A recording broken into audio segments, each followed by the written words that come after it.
Happy morning all. இன்றைக்கி ஒரு சூப்பரான நேட்டிவ் விலாக் தான். ஊர் சைட்லலாம் சளி பிடிச்சாலோ காய்ச்சல் வந்தாலோ கீழே மேலே விழுந்து எலும்பு ஃப்ராக்சர் ஆனாலோ ஃபஸ்ட்டு சொல்கிறது போய் ஒரு நாட்டுக்கோழி பிடிச்சி குழம்பு வச்சு சாப்பிடு, சீக்கிரம் சரியாக போயிடும் அப்படிம்பாங்க. ஒரு சேட் நியூஸ் என்னென்னா, கிலோ 600 ரூபாய்க்கு வந்ததுக்கப்புறம் தான் அதோட ஹெல்த் பெனிஃபிட்ஸ் எவ்வளோ அப்படிங்கிறதே நமக்கு தெரியுது. சின்ன பிள்ளையா இருக்கிறப்போ ஐயோ இந்த குழம்பா தண்ணியாட்டு இருக்குமே எனக்கு வேண்டாம் அப்படின்னு தான் அதிகமாக சொல்லியிருக்கேன்.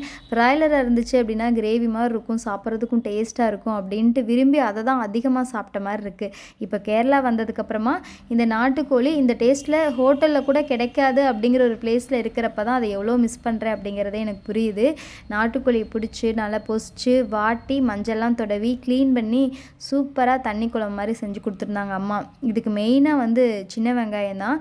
மசாலா பொறுத்த வரைக்கும் நாங்கள் வீட்டில் 6 மாதம் 1 வருஷத்துக்கு தேவையான மசாலா, கறி மசாலா வீட்டிலையே 1 கிலோ மல்லிக்கு இவ்வளோ மிளகா அப்படிங்கிற மாதிரி போட்டு அரைச்சி வச்சுக்குவோம்.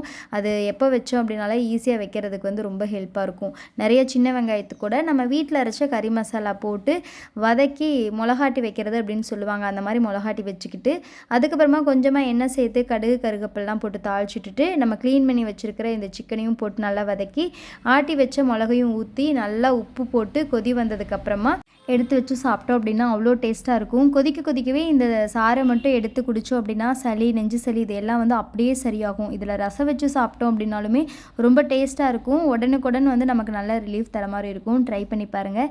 தேங்க்யூ.